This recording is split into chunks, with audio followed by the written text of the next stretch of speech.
Hello friends, and welcome back to Scaling Stories. Today, I've got some more highly upvoted posts from Best of Redditor updates. Like always, I'll be reading you the posts and giving you my opinions, and I also hope you do the same in the comments down below. Also, I'm currently monetized through YouTube and Spotify's creator program, so watching on either of those would mean a lot to me. Thank you so much for your support. Today's first story comes from the Am I the Jerk subreddit. It was posted by Playful Magician 831 on December 26, 2025, and was titled, Am I the jerk for telling my girlfriend I'm tired of chasing her after 6 years together? My girlfriend, 30 female, and I, 31 male, have been together for 6 years. I've been planning to propose soon, but I've been struggling with issues I've brought up since day one of our relationship that haven't changed. The main issue: I feel like I'm constantly chasing her for attention and affection, especially in social settings. When we're in groups with her family or friends, she won't come to me. I always have to go to her. She won't initiate conversation with me unless I speak first, and even then, she just gives short answers without asking me anything back. When I suggest things, she'll say no, but when someone else suggests the exact same thing, she'll do it. What makes this harder is that she's bubbly and engaging with other people, but cold towards me. It's like she saves all her warmth for everyone else. I feel like she always prioritizes her convenience instead of our relationship. Some examples of what I mean. We usually meet closer to her place. 2 hours commute for me. Even for my birthday celebration, we plan each other's birthday. She still wanted me to travel to her area rather than meeting somewhere more convenient for me.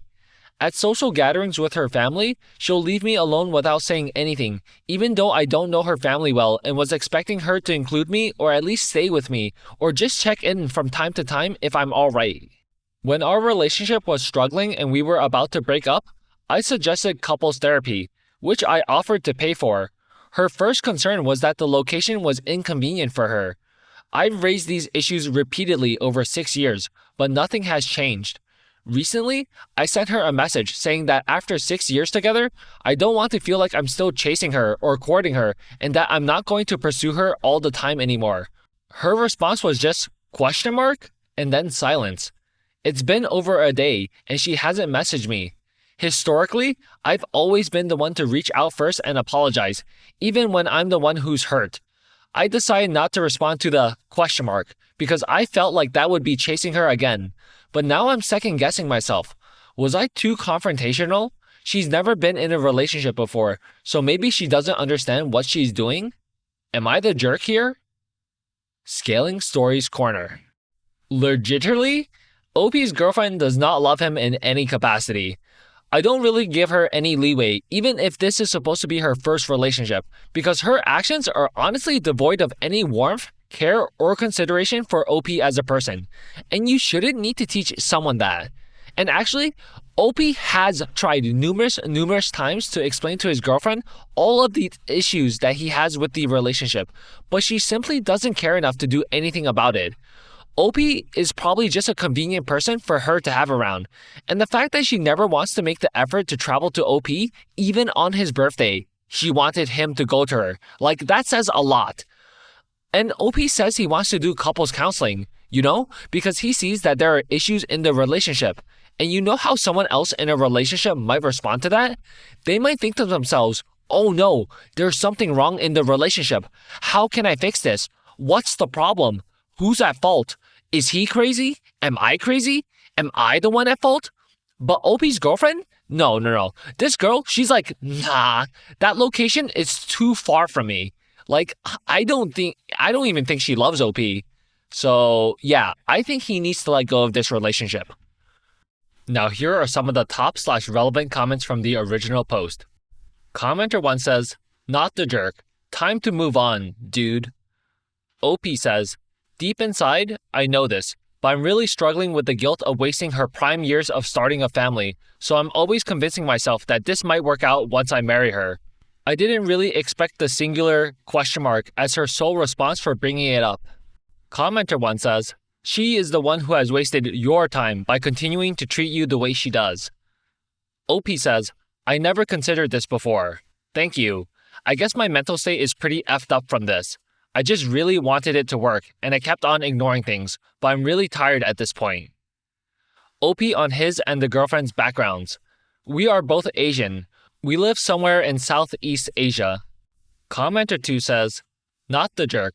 I am shocked you could keep this up for 6 years. No judgment. I think plenty of people do stuff like this, and it's human to love someone and want to make it work.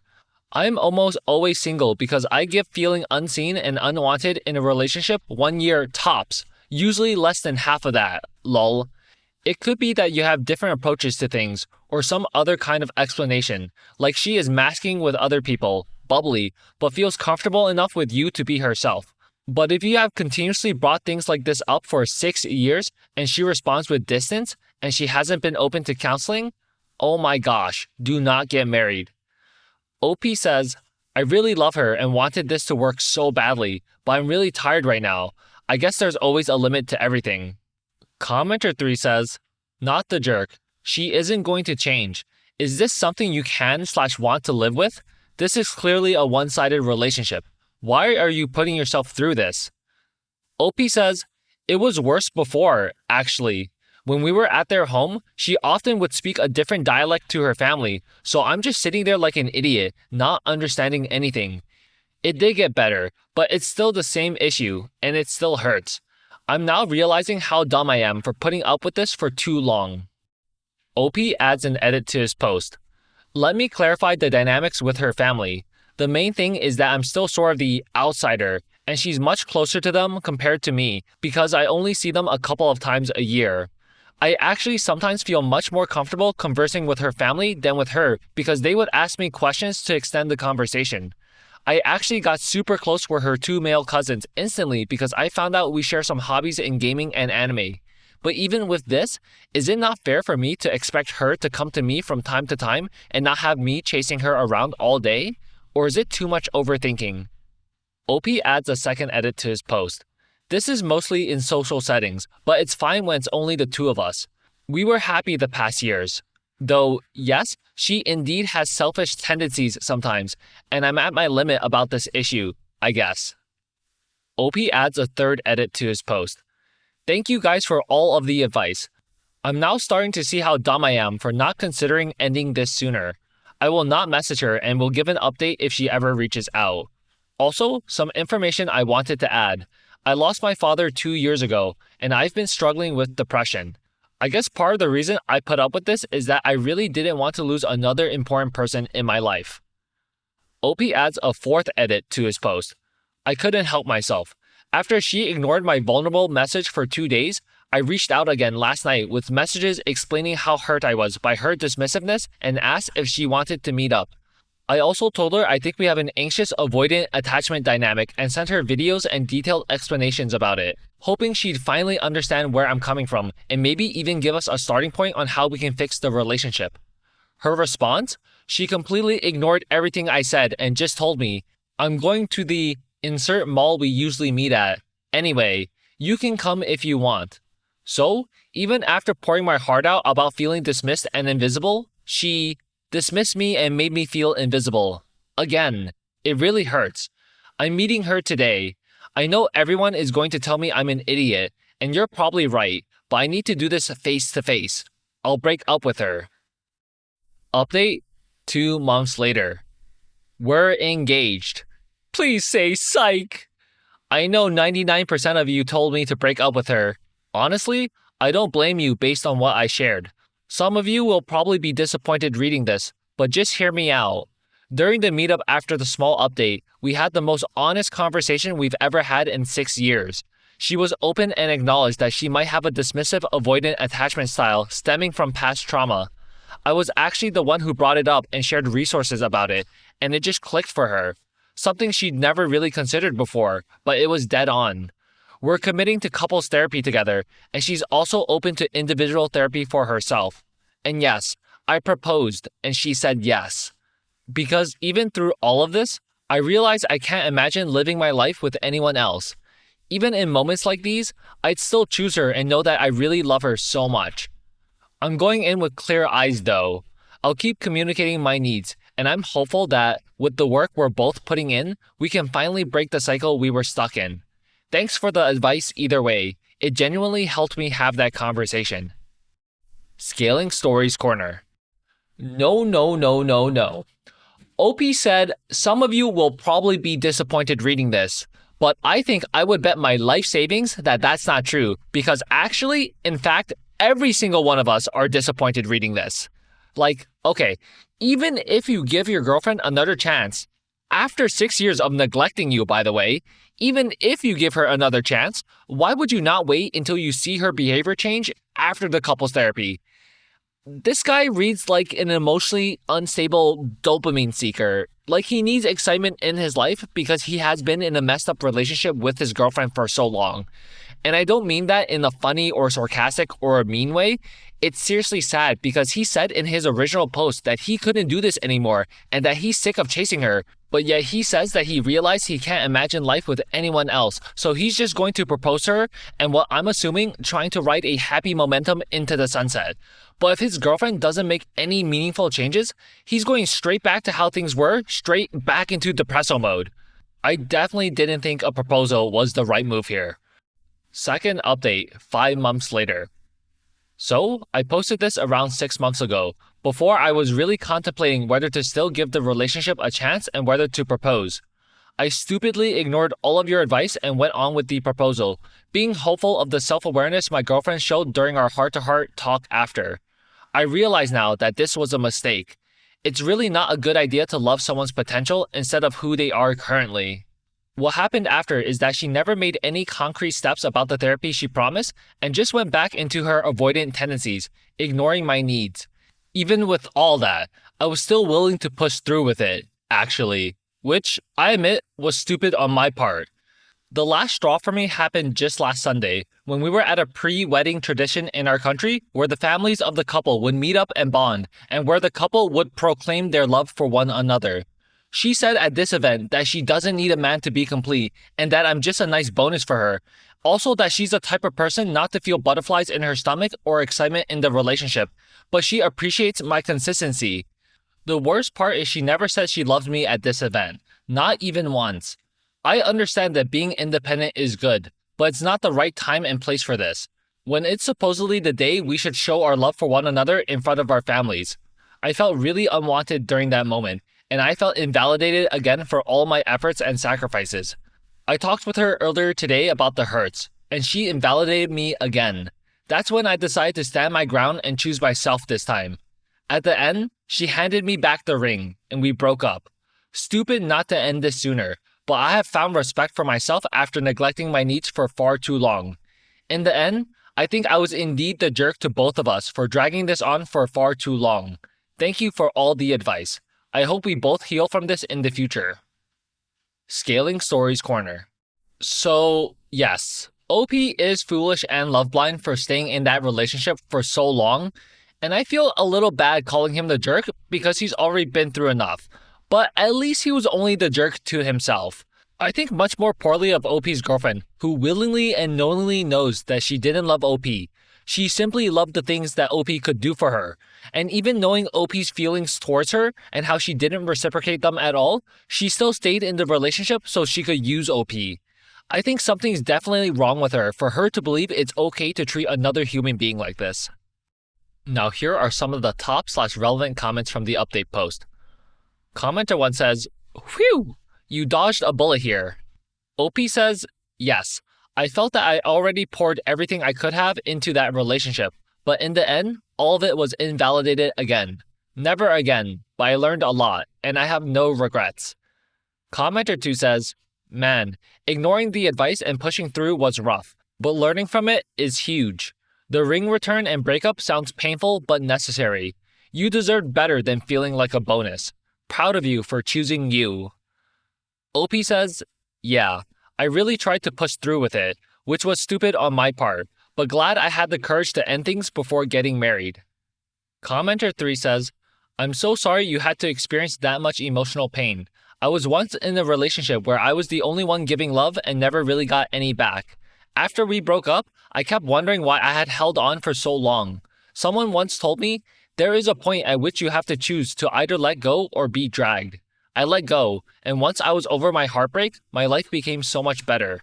You have all my empathy, OP. OP says, yes, this was not an easy decision to make, especially when you still love the person. But I realized that I was clinging onto her potential rather than who she was at the moment. That was the big mistake. OP on his girlfriend's reaction to the breakup. She didn't expect it, then she shut down. Like literally, she couldn't say a word. We had our closure via messages after. OP says to another commenter, actually, she already messaged me the night of. She asked if it's already too late for therapy. I said she should do it for herself rather than for me. Okay, friends, so that concludes our first story of the day. Next up, we have a story from the relationships subreddit. It was posted by backpackdrama on June 4th, 2016, and was titled, Me, 25 female, with my boyfriend, 26 male, of 6 months. I'm about to break up with him over a backpack, but I need to know if I'm overreacting. My boyfriend Jacob and I have been together for half a year now. We met through mutual friends about 2 years ago. Jacob is a very laid-back guy, and maybe since I have a lot of anxiety, that attracted me to him. The past 6 months have been fun and without incident until now. I thought Jacob was a caring and thoughtful person, and I really saw a future with him, but now I'm reconsidering. Background info. I have a backpack that is covered with patches. Before this happened, I had about 35 patches sewn onto it. This is a project that I started when I was 14 and needed a backpack for high school. Over the years, I collected patches from all these shows, concerts, and plays I've gone to, when I studied abroad and visited new cities and museums, gifts from friends and family, etc. When I was 20, the bottom of my backpack ripped out, so I got a new one and carefully removed and reattached the patches. I don't carry a purse. I carry this backpack literally every day. It might seem silly, but a lot of my personal history and favorite memories are sewn, to this backpack. On Wednesday, Jacob and I were hanging out at my place, watching Netflix with 2 mutual friends. My apartment has a much larger living room than his does, so we tend to hang out at my place. I had to work early Thursday morning, so I went to bed a little earlier and just told Jacob to lock up before he came to bed. The next morning, I go about getting ready for work and go to put some things in my backpack. That's when I notice it's missing patches, 11 to be precise. I immediately wake Jacob up, basically panicking, asking what happened. He told me that he had invited 3 of his friends over after I had gone to sleep. Apparently, they texted him because they were bar hopping nearby and he told them to come over. At some point, one of them saw my backpack sitting in the living room and said it was cool and they wanted one like it. And Jacob told them they could have some patches if they wanted. So they cut 11 patches off my bag. I was livid. I still am. I can't really describe how betrayed I feel. A few of my patches were gifts from my father, who passed away last year. He always loved helping me find new patches and bought me 3 limited release patches that are now very expensive and difficult to find. Those are all gone. I had 1 patch that my dad bought in 1994 and let me have. It's gone as well. Patches from my study abroad trip are gone too. I feel so devastated. I'm not proud of my reaction. I flipped the F out. A lot of, what the F were you thinking? And how could you do this? I told him he had to call his friends who were over and get all the patches back. He said he would for the ones from my dad, but he would look too bad if he asked for the rest that didn't mean as much. I asked him if he cared more about looking like a jackass to them or me. He hesitated, and I freaked out and told him he had to leave. I messaged the people I knew were over on Facebook and got a response back from one person, one of the mutual friends. He brought my patches back Thursday night. He said he thought it was weird that Jacob offered but went along with it, and he apologized. So now I only have 9 patches missing. I know it sounds silly, but I just feel so sick over it. I texted Jacob today about getting my dad's patches back, and he just said he was going to contact them on the weekend. What's the point of waiting? I talked to a couple of close friends about what happened and told them I wanted to break up over this. They both saw this as an overreaction and thought I should let it go and get more patches. Everyone seems to think that because patches are cheap, I shouldn't be so upset and should forgive him. I need to know if I'm overreacting. My feelings are maybe that I was being hysterical when I confronted Jacob, and I didn't deal with it in the best way. But he hasn't been proactive about fixing the situation. He's only texted me once to tell me he was contacting his friends on the weekend. I'm so frustrated and hurt, and I'm not sure how I will trust him again after this. And before anyone asks, He absolutely knew what this backpack meant to me. Once, when we were about a month into dating, he asked me to give him the backstory to each patch, and he's seen me carry it every day.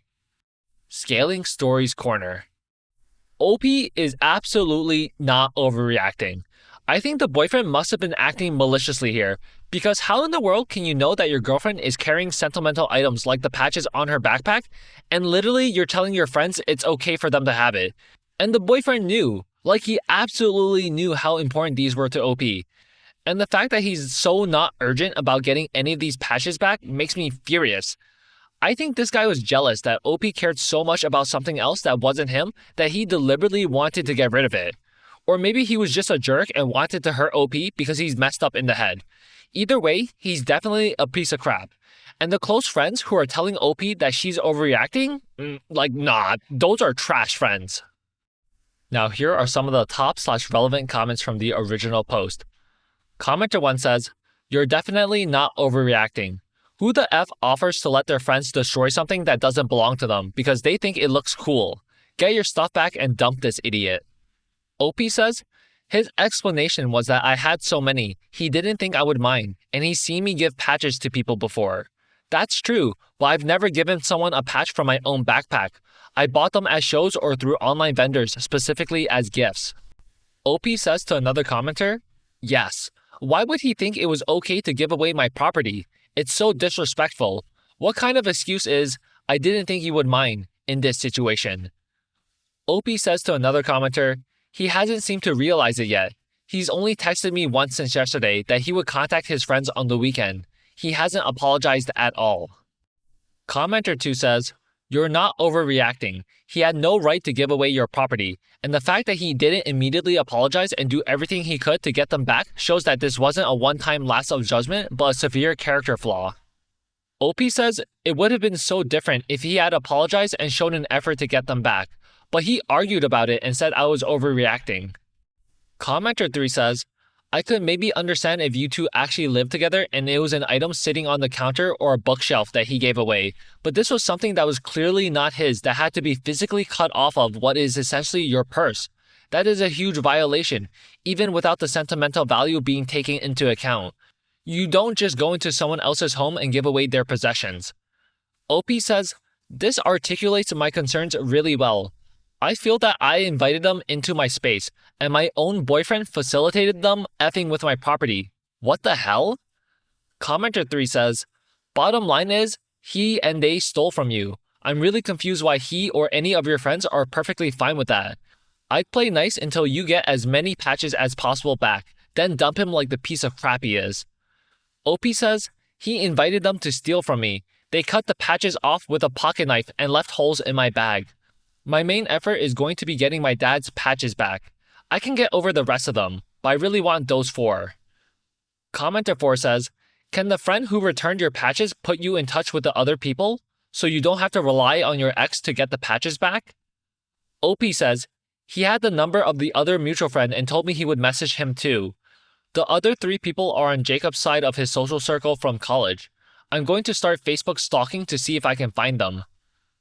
Update: 10 years, 2 months later. Responding to the top comment for visibility. "This was me. I am surprised I could still log into this account. It was a throwaway. It's been so long since this happened. Through the course of everything, I learned that my ex wasn't laid back. He just didn't give a F. Very different things. I did get all of the patches back. A few people were very apologetic and immediately went out of their way to return them. A few people I had to show up at their place with a friend in tow. Looking someone in the eyes and saying, 'You have a patch that my dead father gave me when I was 14, worked pretty well.' Basically, all of them blamed my ex. It's okay. I blamed him too. He never truly apologized. He just wanted me to be less mad without fixing anything. I was very passive then, and I don't think I had ever been as angry as I was at that moment. I went scorched earth and told everyone what he did. He was mad about that, but I didn't care. He shouldn't have done it if he didn't want me to talk about it. A few of my friends apologized for taking his side, but our friendship wasn't ever really the same after that. Months? Maybe even a year? After all this went down, my sister and I were going through a storage unit of my dad's to clear it out. We found one of his old backpacks. Nothing special, just a Jan sport. I cleaned it out, and that was the new base. I still have it to this day, and I have added new patches since. Scaling Stories Corner. Thank God OP got all her patches back, and her piece of crap boyfriend didn't get away with that. That guy was honestly just such an unreal piece of crap. And also, yeah, I would be the same as OP with the friends who took his side, because how in the world could you have never ever backed me up here? I would totally view the friendship differently after that too. Now here are some of the top/relevant comments from the update post. Commenter 1 says, "This was spite, a deliberate act to destroy something sentimental of hers." Commenter 2 says, "Yeah, this wasn't a mistake or a misunderstanding or him being casual with her stuff. He actively wanted to destroy her possession for some effing reason." Commenter 3 says, "Power and control. It's always power with people like this. If he can destroy her stuff and hand it out to his friends, he demonstrates in front of others that he has power over her, and he likes how that feels. I'm so glad that she got out because this is the exact same mentality which more traditional abusers have, and I was scared of this escalating in that direction." Commenter 4 says, "If he can destroy her stuff and hand it out to his friends, he demonstrates in front of others that he has power over her. Which is also why he put off asking for the patches back. He was never going to ask. He'd look like a complete loser having to explain to his friends that he wasn't allowed to give her stuff away and that he needed it back. So he just wasn't going to." OP says, "I think it was really this. He was never going to ask because he would look like a jerk in front of multiple friends instead of just me. Imagine if I just gave away his game console or something. The reaction would have been totally different." Commenter 5 says, "OP needs to also lose those close friends who told her that being robbed is no big deal." OP says, "I did lose them, or they lost me, more accurately. Their issue was how I reacted, which, in fairness, was pretty similar to Toni Collette in Hereditary. I was a pretty passive person then, and all of a sudden, I was a screaming, vengeful mess." Okay friends, so that concludes today's video. Leave a like and comment down below to let me know what you thought of it, and I'll see you again tomorrow. Take care.